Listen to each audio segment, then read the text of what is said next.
سلامونه قدرمن لیدونکو، په دې هیله چې جوړ او روغ به وغواړم چې د تیر په شکل سره د کمرې لینز درته معرفي کړم.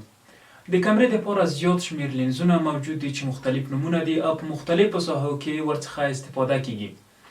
خو زه غواړم چې یوازې د دغه لینز برخې درته معرفي کړم او همدارنګه د لینزو استعمال بیا ټول څنګه دی په یو شکل سره دی. دغه کوم لینز چې دی د ما سره زوم لینز دی. کله چې مثلا غواړئ چې ورډ لینز مثلا زوم لینز هر کوم لینز چې تاسو ته په لاس درغی استعمال د ټولو لینزونو یو ډول دی. هر کله چې تاسو وغواړئ چې لینز کمرې ته بسته کړئ باید څنګه شي. موږ تاسو لینز دغه سپینه ځای چې دلته ښکاره کیږي دا د کمرې د سپین ځای سره برابریږي. بیا کولی شو موږ تاسو په اسانۍ سره کمرې ته لینز بسته کړو. لینز عموما له دریو مهمو برخو څخه جوړ دی چې زوم رنګ دی، فوکس رنګ دی او بل خپله میرر یا د مخې هنداره یا شیشه ده.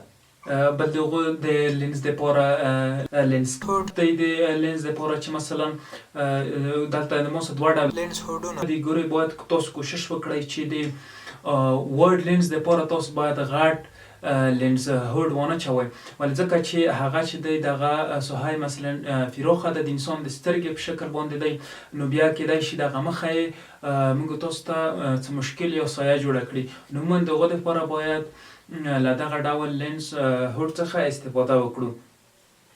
دغه لینز هوډ چې د عموما په زوم لینزونو کې استفاده کیږي. لینز هوډ عموما د لمر د وړانګو د نیولو دپاره د همدارنګه د باران او د ځینو نورو هغه دپاره له دغه څخه استفاده کیږي.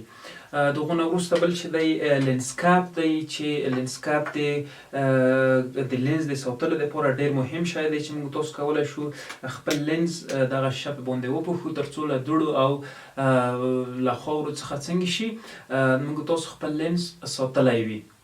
مخکې درته وویل چې کمرې لینز چې دی له دریو برخو څخه جوړ دی چې یو چې دی زوم رنګ دی چې د دې په واسطه سره کولی شو زوم ان او زوم اوټ وکړو. همدارنګه بل چې دی فوکس رنګ دی چې د دې په واسطه سره کولی شو موږ تاسو فوکس او ډي فوکس سره تنظیم کړو. بل دغه نه وروسته بل چې دی د کمرې شیشه ده چې باید تاسو د دغه په ساتلو کې ډېر هغه وکړئ، کوشش وکړئ چې باید دغه درڅخه خط او همدارنګه د لینز دغه لاندنۍ برخه هم باید تاسو ډېر په منظم شکل سره وساتئ. بل دغه نه وروسته دلته یوه بټن ده چې دغه بټن چې دا د اوټو فوکس او مینوال فوکس دپاره ده چې موږ تاسو کولی شو د دې په واسطه سره کله چې مثلا زه دا ایف ته کړم بیا زه ګورئ دلته فوکس او ډي فوکس نشم کولی.